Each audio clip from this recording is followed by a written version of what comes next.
Last ট্যাপার সাথে টেপির দেখা হলো, সঙ্গে জামাই ষষ্ঠী সেলিব্রেশন। হে এভরিওয়ান, সবাইকে আবার একটা নতুন ব্লগে ওয়েলকাম। এদিকে জামাই রাজা একদম রেডি জামাই ষষ্ঠী খাওয়ার জন্য। চলে গেছিলাম মামাতো দাদার বাড়িতে। এখানে আমাদের ওয়েলকাম করতে এলো কালু আর আমার ট্যাপা, যার জন্য আমার এত বছর পর ওদের বাড়িতে যাওয়া। হ্যাঁ, মেন অ্যাট্রাকশন কিন্তু এখানে ট্যাপাই। এখানে সেজো মামির সঙ্গে একটুখানি ভালোবাসা আদান প্রদান করে নিয়েছিলাম, আর বৌমনির সাথেও। এইটা হলো আমার ছোটো মামা, ট্যাপাকে তো আগেই দেখালাম, আর এটা হলো বড়দাদা, যে রান্না করতে ব্যস্ত। আজকে সেফ কিন্তু বড়দাদাই ছিল। যাওয়া মাত্রই আমাদেরকে ঠান্ডা ঠান্ডা লস্যি দেওয়া হলো। এরপরে বড়দাদা বললো, টেপি একটু চেখে দেখতো মাটনটা কেমন হয়েছে। ওরা কিন্তু আমাকে ভালোবেসে টেপি ডাকে, আর ওর ছেলেকে আবার ওই সুভাতে আমি আবার ট্যাপা ডাকি। আর এইখানে কালুকে আমি আদর করে নিচ্ছিলাম, তারপরে চলে গেলাম এইখানে পাখিদেরকে দেখতে। তারপরে বড়দাদা আবারও ডেকে ফিশ ফ্রাই সার্ভ করে দিল। হ্যাঁ, আমার দাদাও কিন্তু গেছিলো, দাদার হবু মৌমনি।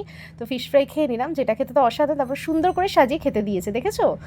আর এই কী আছে মেনুতে চলো তোমাদেরকে বলি। আছে পোলাও, ফিশ ফ্রাই, স্যালাড, আর এখানে আছে তোমার মাছের কালিয়া, মাটন, মিষ্টি, দই, আর আছে ফ্রুটস।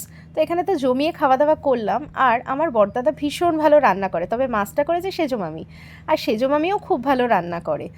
আর তোমার হচ্ছে সেজো মামি ভালো রান্না করে বলেই কিন্তু বড়দাদা ওই ইয়েটা পেয়েছে, জেনেটিক ব্যাপার বলে তো কিছু আছে। যাই হোক, অসাধারণ সবগুলো হয়েছিল। আর চাটনিটা করেছে আবার বৌমনির মামি। এখানে মুখশুদ্ধি করে আমি বাড়ির মেয়ে বলে কথা, একটু কাজ না করলে হয়, তাই সবাইকে খেতে দিয়েছিল। এখানে কিন্তু অনেকজন আছে, এইটা ছোট বৌমনি, আর এখানে দেখতে পাচ্ছ ছোটদাদা। তবে ছোটদাদা তো আমি বলি না, গোপালদা বলেই ডাকি। আর ওর সঙ্গে আমার প্রচুর খুনসুটি, জানো তো, প্রচুর পিছনে লাগে আমার। তবে এইবার একটু কমই লাগতে পেরেছে। কেন বলো তো? কেন কেউ সময় পায়নি, মানে একটু বিজি ছিল তাই। ওর বাড়িও মানে এখানেই, মানে একদম সামনেই ফ্ল্যাট। এই যে ছোটদা দেখতে পাচ্ছ হাত ধুলে, এটা হচ্ছে ছোটদা মানে গোপালদা। তো ওর ফ্ল্যাটের সামনে সন্ধেবেলা গেছিলাম ওর ফ্ল্যাটেও। তো খুব এনজয় করেছি জানো তো। এখানে তো পুরো খেয়ে দিয়ে আমাদের পুরো একদম ট্যাঙ্কি ফুল হয়ে গেছিলো। তার জন্য বড়দাদা আবার মশালা কোক বানিয়ে দিচ্ছিল। তো এই বাড়িটা আমি 4 বছর কেন বলছি, কেন তার আগে ওরা ফ্ল্যাটে থাকতো, বাড়ি হওয়ার পর আমি যাইনি। মানে এই বাড়িটা যবে থেকে শিফট হয়েছে আমার যাওয়া হয়নি, এই ফার্স্ট টাইম গেলাম। তো খুব এনজয় করেছি, যেটা তোমাকে বলছি। আমার মায়েরও ভীষণ ইচ্ছা ছিল গৃহপ্রবেশে, মানে যখন ইনভাইট করেছিল আসার। কথায় আছে কপালে না থাকলে হয় না, মায়ের তো আসা হয়নি, আমি অ্যাট লাস্ট এলাম। আর এখানে ননদ বৌমনি খুনসুটি এরকম রিলেশন না থাকলে তাহলে তো পুরোই মাটি, কি বলো তোমরা? তারপরে তো এখানে আমার এই যে ছোট্ট ট্যাপাও কিন্তু ক্লাস 6-এ পড়ে, হাতে পায়ে কিন্তু লম্বা।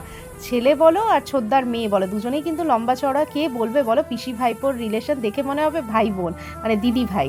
যাই হোক, এখানে র্যাম্প ওয়াক করে নিচ্ছিলাম, সামনেই তোমাদের শো আছে। এইটা ফটো অ্যাটাচ করে দিয়েছে, এই যে ছোটদার মেয়ে। হ্যাঁ, সবার ফটো এখানে দেখো। এই মা কালীও ড্র করেছে, এখানে ফ্যামিলি পিক দিয়ে দিলাম। আর সন্ধেবেলা ছোটদার ফ্ল্যাটে চলে গেছিলাম, পাশেই একদম। তো এই যে আমার ছোটো বৌমনি। তো আজকের দিনটা খুব এনজয় করেছি, আর যতটা পেরেছি তোমাদের সঙ্গে শেয়ার করছি। ভালো লাগলে অবশ্যই লাইক, শেয়ার, সাবস্ক্রাইব করে পাশে থেকো।